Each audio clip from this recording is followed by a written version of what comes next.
Hello everyone. Today we continue our little mini-series on the Signal protocol. Upon request, I'll make a video on especially on the X3DH protocol, the extended triple Diffie-Hellman protocol, and explain the different keys used, how they interact, and how generally the protocol works. Now, if you remember the previous video, like the first video I made on Signal protocol, I talked about the fact that Signal uses extended triple Diffie-Hellman because normal Diffie-Hellman does not work for asynchronous use. So for Diffie-Hellman, both parties have to be online at the same time, which is obviously unfeasible in a modern messaging app. The way it does this is by storing all the necessary keys on the Signal server, and I will go into detail what this means in the remainder of this video. And also it's E2E encrypted, so Signal cannot see the messages. This is something I went into detail also in the group chat, Signal group chat video.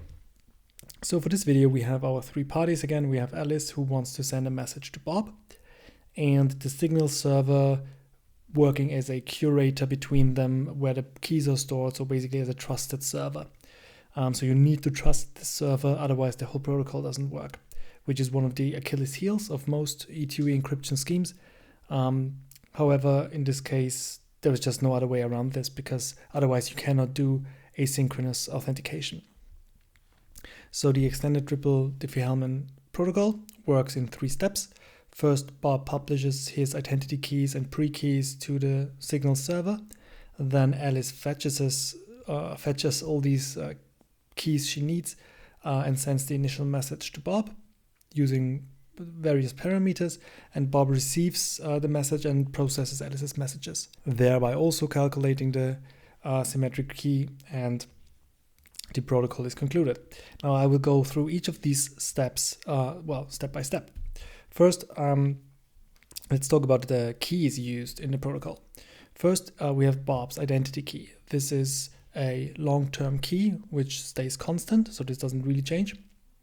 Well, it doesn't change at all. It only changes if Bob loses the private part of this key. So obviously there's a public and the private key, and the public identity key gets published to the Signal server. So this is used only once and updated only if, for example, the private key is lost. Then there's a signed pre-key. This signed pre-key is also public and is signed with the identity key.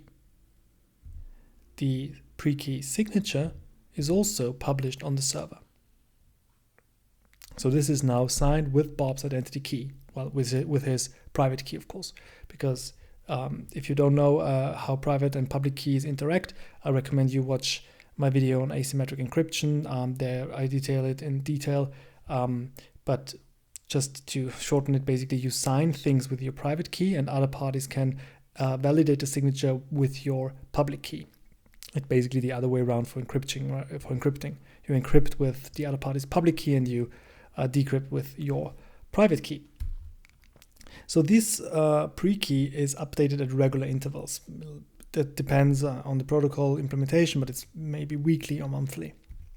Next, we have a number of one-time pre-keys. So this could be any number. It's more than 3, but all these one-time pre-keys are, first of all, they are used only once. That's why they're called one-time key, and also they are unique. So they are one-time pre-key 1 is different to one-time key pre-key 2, and they're all indexed. So we'll come to this back later, but Bob knows which key is which, basically. So he knows which key has which index. So that concludes the first step. Bob now published all the necessary keys onto the Signal server. These keys are changed at irregular intervals, namely, well, they're not changed really, but they're updated, or they are generated anew every time these keys run out. So these keys are used for each person who wants to send a message to Bob, and once they're gone, you can still send a message to Bob, however it's less secure, and the server then requests new one-time pre-keys from Bob in order to update or to refill basically his one-time pre-keys on the server. So after publishing the keys, Alice now gets the pre-key bundle, so to speak, and we enter phase 2. Alice fetches as a pre-key bundle and sends the initial message. Now, first of all, what she does is when she fetches all the keys, in this case the keys and the signature, she calculates the signature herself with the public key, or she verifies the signature, and if the verification fails, the algorithm is now stopped. However, usually the verification works because everything is benign and everybody is who he says he is, and so she confirms that these are indeed Bob's keys. And then she proceeds with the Diffie-Hellman algorithm. So she calculates a couple of Diffie-Hellman values. The first one she calculates, DH1, is using her identity key and Bob's signed pre-key. The next value is using her ephemeral key, which is basically like a one-time key, so it's a very short-lived key only used for this calculation, and Bob's identity key. The next Diffie-Hellman value is again using her ephemeral key and Bob's signed pre-key. And finally, we have her ephemeral key with the one-time pre-key. Remember, the one-time pre-key, she can choose basically any one. I don't know if she chooses or the server chooses, but she only uses one of those. And if there is no one-time pre-key left on the server, then this step is omitted. But let's say that we have a one-time pre-key, and so she calculates the final symmetric key by using a key derivation function on all those 4 Diffie-Hellman values. Now, as you can see here, which is the same process, a bit more graphically interesting maybe, you can see Alice's identity key is used in Diffie-Hellman step 1, and Bob's identity key is used in Diffie-Hellman step 2. What this means is that the first 2 steps are basically only there to authenticate both communication partners, because these are the only steps where the identity keys are used. The remainder of the steps, you can see here in Diffie-Hellman step 3, then only like the ephemeral keys, Alice's ephemeral key and Bob's short, like mid-term living key, his signed pre-key is used, and Alice's ephemeral key and the one time, which is also an ephemeral key of Bob, is used. This line is dashed because this step is optional. As I've said, if there are no more one-time pre-keys, then this step is omitted.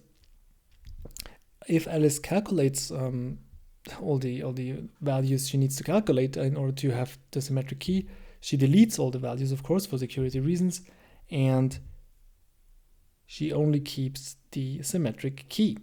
But she's not finished yet. She also calculates the associated data, which is used also for authentication reasons by using her and Bob's identity keys. So that's it. That was the whole calculation on Alice's side. She now needs to send the initial message to Bob.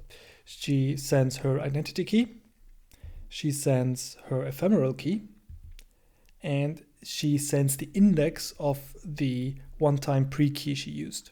So again, if she didn't use any, she doesn't send anything here, but in this case she used pre-key number 2 so that Bob knows which key to use on his side on the algorithm. And finally, she sends the associated data within an encrypted ciphertext. She sends all this to Bob. Now we're on step 3, which is the shortest step, at least in this video. Bob receives Alice's message and also loads his private identity key, his signed pre-key, and his one-time pre-key number 2, because Alice said she used number 2. And he also calculates the associated data and compares it to the associated data in the ciphertext, which he can now decrypt because he just calculates all the stuff that Alice also calculated. And if these two match, he knows that it was in fact Alice he talked to, or who sent the message rather. One final thing, as soon as a one-time pre-key is used, it gets deleted on his side and on the server, of course. And that concludes the algorithm. The symmetric key is now established. Both parties have calculated the symmetric key that can now be used for communication. Of course, it's not the key that's used. Again, if you watch the video on signal protocol, you see how it's then used in the key derivation functions, but this is how the extended triple Diffie-Hellman algorithm works in Signal. I have two security considerations regarding this algorithm. First of all, the identity keys are like, there's not really an efficient way to know whether the identity keys are really, like in this case, Alice's or Bob's. I said that if you confirm the signature and if you confirm everything, that it is this identity key that's been used, you know that it was indeed Bob, but actually you don't, because you don't have any certificates or anything. The way you do this is by doing it, you have to do it by hand, basically by comparing fingerprints or hashes, or by checking QR codes, for example. So this is one of the things you have to do in order to validate the other person's identity. The next thing is, I said also that you can use one-time pre-keys, but you don't have to. If they run out on the server, if there aren't any more left, then you can also finish the algorithm without them. However, this also allows for replay attacks, and it also can lead to symmetric keys being recalculated. Basically, you calculate a symmetric key that has been calculated before, which is obviously very bad for security considerations. And you can watch my video on why WEP sucks, on why this is the case. In any way, all of these problems are tackled not directly in the extended triple Diffie-Hellman algorithm, but in post X3DH algorithms or protocols, which are not scope of this algorithm and not scope of this video. Thank you very much for watching. This was a video request. If you have a video request, please tell me in the comments what you would like me to cover, what you'd like to have explained, and I'll see if I can get around to it. But for now, I'll see you in the next video.